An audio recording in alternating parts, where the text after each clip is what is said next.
មើលបងប្អូននេះនៅខាងបាត់ដំបងនៅផ្នែកខាងម៉ាណន់គេហៅនៅក្រៅបរិវេណវត្តបាយដំប្រាំអូនេះមើលដើមមើលតាមគឺត្រឹងពេញហ្នឹងហើយបងប្អូននេះមិនតែដើមទេណានោះ3ដើមខាងនោះទៀត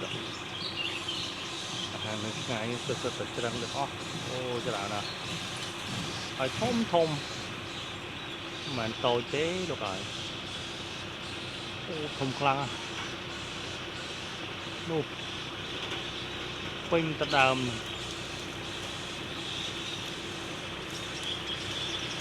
ច្រើនអូមិន3ដើមទេបងប្អូននោះ4 5ដើមនោះទាំងអស់លេងប្រហឹងអង្គងហ្មងនេះ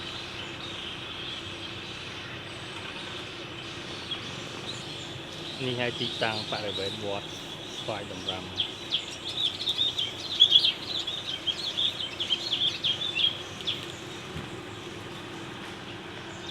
នេះអត់កាត់តទេខ្ញុំថតឲ្យឃើញទស្សនវិជ្ជាជុំវិញហើយមើលទៅលើដើម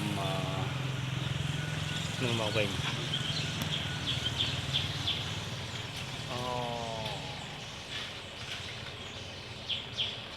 អរគុណបងប្អូន